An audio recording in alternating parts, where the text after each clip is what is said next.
Well, we have this school excursion plan, but when exactly is it? Is it this Tuesday or Wednesday?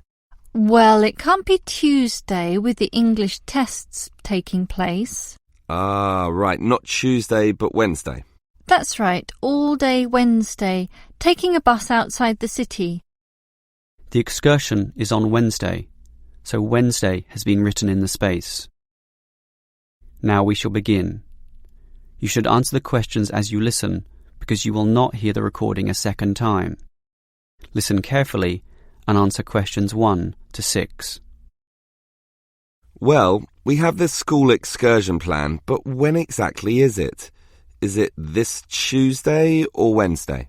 Well, it can't be Tuesday with the English tests taking place. Ah, right, not Tuesday but Wednesday. That's right, all day Wednesday, taking a bus outside the city. And where are we going? Last month we went to Arthur Island, so this time we're going to the animal park. Arthur Island was okay, but it was too cold. Let's hope the weather for this week's excursion is better. I don't suppose animals care about bad weather, but I certainly do. Have you heard the forecast? Yes, and it's not too bad. Basically, they're saying Monday will be sunny. Good. But then the weather will change. Not so good. Yes, Tuesday we'll have some showers, but by Wednesday, the day of our excursion, it will be, well, their words are cold and cloudy. Cold and cloudy. Well, as long as it isn't wet and rainy, I'm happy enough. We won't need umbrellas, just warm clothing. And what time will we get there?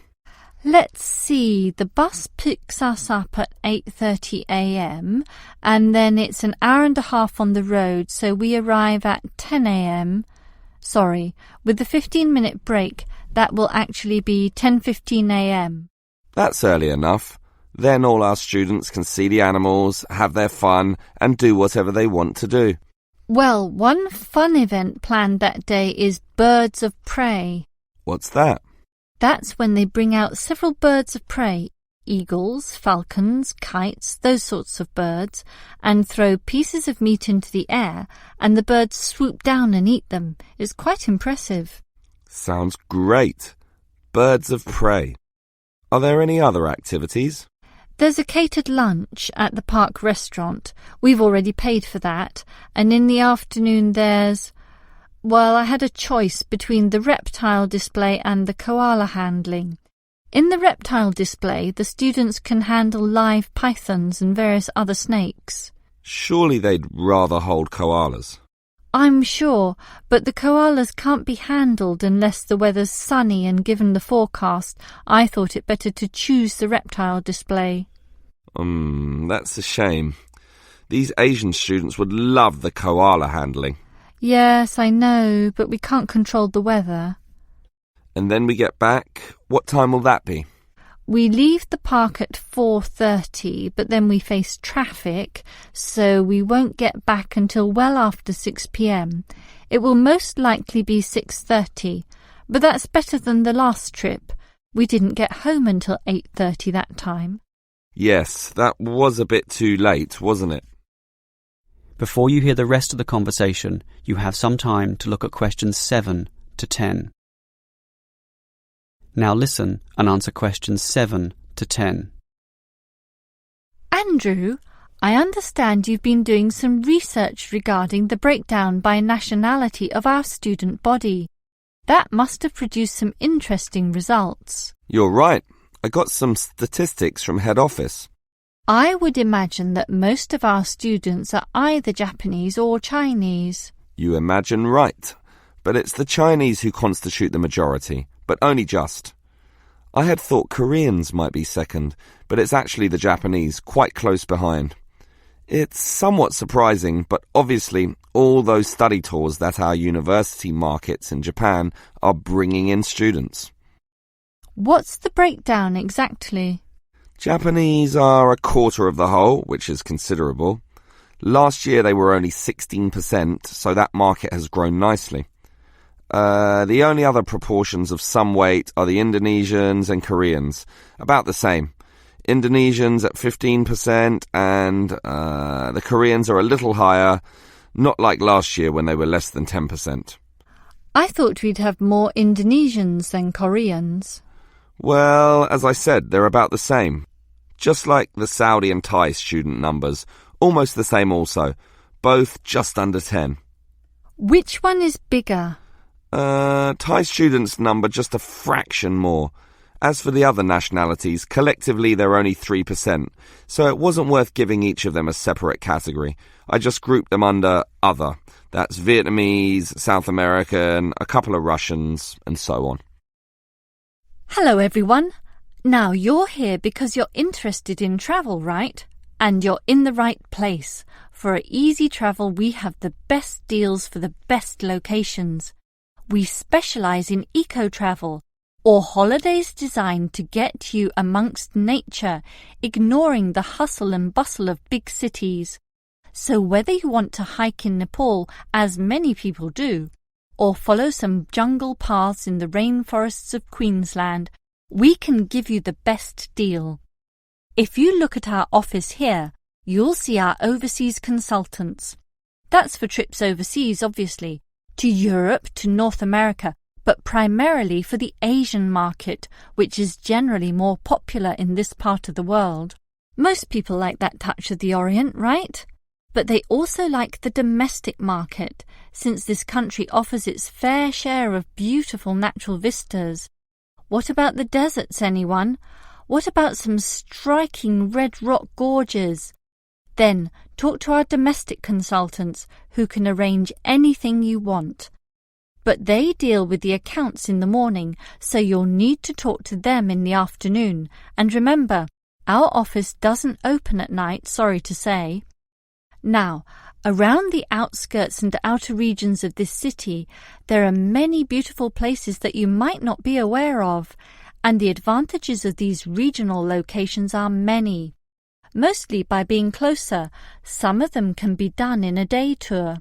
Yes, it's fast and convenient with none of those long-haul bus trips which often leave you cramped and uncomfortable and stuffing heavy suitcases into luggage racks. But I should tell you about our buses, those that are needed for the somewhat more distant holiday destinations. They definitely do not suffer from those problems I just mentioned. We use the services of the famous Sleek Line Company, whose buses are known as the very best. Yes, they are big, yes, they are comfortable, but what makes them especially different is the personal attendant who accompanies the driver, ready and willing to serve you and ensure that your trip is the very best. So whether it's overseas or local, we can certainly give you what you want. Now, do you have any questions? Before you hear the rest of the talk, you have some time to look at questions 16 to 20. Now listen and answer questions 16 to 20. Right, let me orient you to our main Easy Travel office here. On this table right beside us are travel magazines for you to browse through, and on the wall next to that are many more for all parts of the world. Our 4 travel consultants sit over there on the other side of that long counter. That's right, 4 of them, side by side, all serving various regions. Now, let me tell you their specific functions. Firstly, the consultant on the left, next to the plant, is the local tours consultant, serving tours in the immediate vicinity of this city. Next to her is what we call regional tours, targeting the statewide options. Next to her is the interstate tours, and that can involve either buses or planes. In the former case, utilizing the Sleek Line bus service, as you know. And finally, next to her in the corner is general inquiries, which is self-explanatory. If you have questions of a general nature, rather than one relating to specific destinations, you can go there. Now, as I said, we can do international tours, and for that you need our big office, just through that door, the one between those 2 plants. However, If your international tour is in the Asian region, which is generally our most popular option, then we deal with that in a separate room, the one opposite international tours, but not the corner one. Just go through that door on the left, the one next to that cupboard. The door next to that is, in fact, our general office, so please don't go through there. That's reserved for staff members only. Hi, Liz. How do you feel about starting university here? A little bit nervous, but I'm confident I can handle it. This orientation programme seems like it will help us a lot. Sure. I'm looking at the timetable here myself. It seems that there are choices available. I can see. So, what are you going to do Monday afternoon? In the morning we all have the opening lecture, but it looks like we have a choice later that day, as you said. Well, the careers lecture might be helpful, but I am interested in the uni tour. It's probably too early to be thinking of careers now anyway, and I want to know what's what at this new university, so I'm doing the tour. All right, I'll come along with you. Might learn something interesting. After all, we haven't seen much of this place yet, and we will be spending 4 years here. Tuesday is another full day too. In the afternoon there's a lecture about study skills, but that morning offers another choice. Library tour or student union induction? What do you think? I think the student union is very important, but we can go there any time, right? So we should take advantage of the library tour while it's being offered. Maybe the week after, you and I can go to the student union. Library it is then. Now, Wednesday has a free session in the morning, but after lunch there's a choice between visiting the computer lab or attending a lecture on our legal rights. Well, law and rights are important, but computers are the basis of everything these days, so I'm going to the computer lab. Don't you think knowing our legal rights is equally, if not more important? We live in a very litigious and complex society now. Sure, but it's something we can pick up later, so let's leave that one out. OK. Let me see the timetable. Thursday is a free day, and the week winds up with some celebrations on Friday afternoon. It looks like a fun choice too. There's either a barbecue on the main lawn or the dance. I never pass up the chance to eat something. What about you? If I can get a free meal, I'll take it any day, and I'm not good at dancing anyway. Well, that's that decided, right? Right. Before you hear the rest of the conversation, you have some time to look at questions 25 to 30. Now listen and answer questions 25 to 30. Guess what, Liz? There's another interesting thing in this orientation booklet, and it looks important, about a style guide. What's that? Take a look yourself. It seems to be a set of rules regarding how to present written work, essays and that sort of thing to the lecturers. They want a uniform style of presentation. I can see, so everything we hand in must have a header and a footer. A what? A header and a footer. The footer is at the bottom of the page and the header is at the very top. That's why they call it a header, you know, that little bit of writing giving details about the work. And they also want the word count. Why do they need that? I guess because the lecturers will specify the number of words they want for their assignment, and they want to be sure students follow this.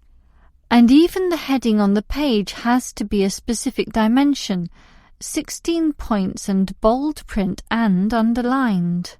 And subheadings are 14 points, and the font has to be Arial for everything. Yes, the main text is Arial too, as you said, and the size is 12 points, with the header and footer being slightly smaller at 10 points each. Well, it seems logical. The size of everything is in proportion to its importance. But why do they need the spacing of the main text to be 1.5? The header and footer are different. They're only single-spaced. Probably to allow the teacher to insert comments or corrections, or just to make it all more readable, I suppose. And we need wide margins on the left, right, top and bottom, probably for the same reason. Lots of space to allow the addition of comments. That's a bit scary, actually. It seems to assume we will be making mistakes. And look what they want in the header and footer. The header has the name of the work. Not the name of the teacher? No, the work, but surely the teacher's name must go somewhere. Ah, here it is. It goes in the footer. OK, I'd say this is all logical. If a page is lost, say falls to the floor, then with all this information it can always be traced back to the teacher involved. Right. As you say, all very logical. Most of us are familiar with a local park. We spend time there, play there, and have some of our best memories in these places. But what is a park? Basically, it can be defined as a natural, or at least semi-natural, piece of land, planted with a variety of trees, bushes and flowers, protected and reserved for the enjoyment of all citizens. There are usually regulations about the sorts of behaviour that can take place within, and sometimes there are facilities such as children's playgrounds or fields for ball games and other sorts of activities. For this reason, if there is grass, it is kept short, and this also discourages the breeding of insect pests. A well-maintained park actually needs a lot of people to look after it, and more so if the park showcases special plants, flowers or trees, in which case it is called a botanic garden. In complete contrast, if the park is big and remote enough, it is sometimes designated as a wilderness park, to be left completely alone and untouched, protected from all development in order to allow wild species, both plant and animal, to live undisturbed. But it is the urban park, the sort of park that most people are familiar with, that I want to talk about now. These preserve natural landscapes for the pleasure of the urban population, most commonly just for passive recreation. In other words, allowing people just to observe the trees and lie in the grass, and such passive recreation is certainly needed. Before you hear the rest of the lecture, you have some time to look at questions 35 to 40. Now listen and answer questions 35 to 40. Continuing on the subject of parks, it might surprise you to know that once there were none. 1,000 years ago, there was no need, since there were already extensive open spaces, forests and wilderness surrounding most cities and towns, for example in Europe. These dark, dank forests were large and even dangerous, full of wild animals and with the potentially fatal result of getting lost. Hence, fairy tales evolved about witches living in these areas and the wolves and bears which could threaten young children. However, with the rapidly increasing human population, the original wilderness and natural open spaces were intruded upon. Forests were cut down as population spread, and with them, urban pollution and further deforestation.